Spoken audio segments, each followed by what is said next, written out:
Salut mec, j'espère que tu vas bien. Moi perso ça va nickel. On se retrouve pour une nouvelle vidéo. Frérot, Ligue des Champions ce soir. On va balancer deux matchs, une grosse cote et une cote normale. On va y aller franco les frérots. On va y aller tranquillou. La Ligue des Champions c'est compliqué. Les phases de poule. Il y a eu des surprises hier soir. Ça c'est sûr, il y a beaucoup de monde qui se sont penchés sur Barcelone. Moi, mes abonnés VIP me disaient le Barça, vas-y, le Barça c'est chaud, ils sont chauds, rien du tout. On a bien vu que Lewandowski est reparti sur Bayern, sur cette équipe de Bayern qui était très bonne. Voilà, tout simplement, le roi Sané qui s'est réveillé, Sané qui est extraordinaire. Enfin bref, voilà, on a une équipe du, euh, du Bayern qui a bien joué au ballon hier. Pas mal de surprises, beaucoup de monde s'est trompé. Et puis c'est comme ça le football, les frérots, c'est aléatoire. Les phases de poule sont très compliquées à pronostiquer. Alors soit les équipes elles jouent pas à fond, ou comment tu peux t'imaginer que le Barça se déplace au Bayern et ça va pas jouer forcément en leur faveur. Voilà, c'est le football, c'est comme ça, il faut forcément s'y adapter. Et avoir surtout une stratégie de mise sur ce que tu vas jouer et bien analyser, même si les analyses, honnêtement, ça reste du aléatoire. Voilà, il faut vraiment se fier au match et surtout savoir de ce que tu vas pronostiquer sur ce match-là.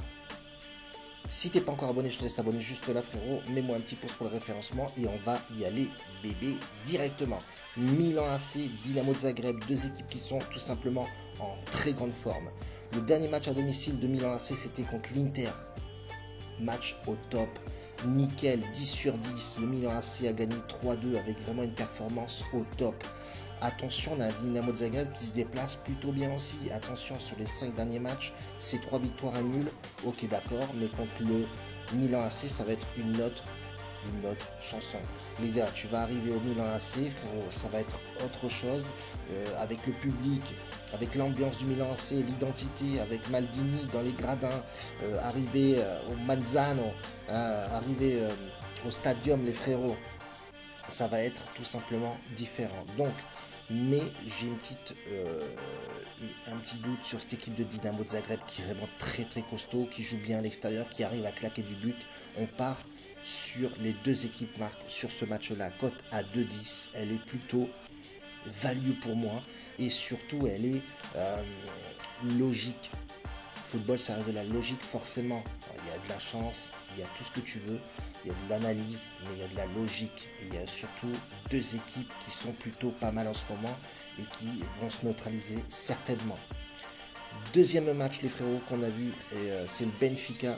Le Benfica qui se déplace, les gars, à la Juve, la Juventus de Torino, la vieille dame qui, en ce moment, boitille.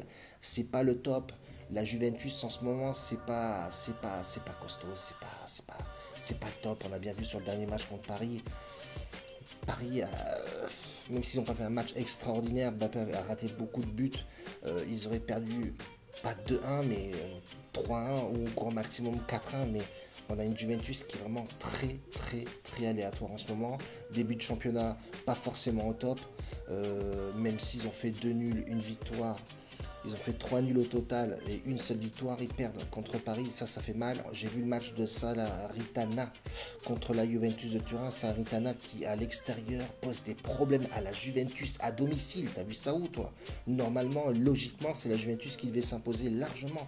Mais attention, ces petites équipes, comme je vous disais la dernière fois, elles ont vraiment toutes les cartes dans leurs mains. Elles n'ont rien à perdre. Il faut tout donner. Et ces équipes-là donnent au maximum. Donc attention, la Juventus... Carton rouge pour le comportement des mecs, manque des mecs à l'appel, les performances sont pas assez bonnes et on a un Benfica en face qui est en ce moment sur un sans faute. Quand tu regardes leurs 5 derniers matchs, c'est 5 victoires, ok, mais on a une ambiance de cette équipe-là qui est en ce moment très costaud. Ça joue vraiment bien au ballon. À l'extérieur, ça se déplace vraiment bien aussi. On voit effectivement qu'il y a 5 victoires à l'extérieur. Ligue des Champions gagnée contre Midtjylland. Dernier match de Ligue des Champions, c'était contre Dynamo de Kiev, mais ça c'était je crois pour les phases de poule ou les qualifications, ouais, c'est ça. Donc on a une équipe de Benfica qui a très bien commencé sa saison, qui a fait une belle pré-saison aussi, un bon entraînement ensemble. On voit effectivement que cette équipe-là, il y a une osmose dans cette équipe, ça joue ensemble, c'est collectif, c'est propre et c'est efficace. tout simplement. Je pars sur Benfica ou match nul. La cote est à 1,67. Et on part sur ces deux pronostics là aujourd'hui, les frérots. On va pas s'emballer. J'en ai mis 3, c'est un peu trop. 2, c'est très bien. On va rester sur une ligne de conduite de 2. Paris, les frérots. On récap tout ça. On part sur Milan, c'est Dynamo, Zagreb.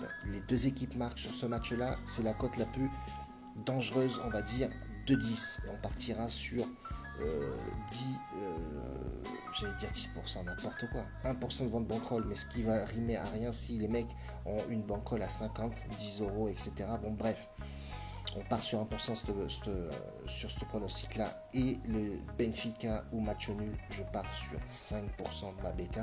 Pour la simple et bonne raison que Benfica, j'y crois fortement et que la Juventus manque de rythme, manque d'efficacité.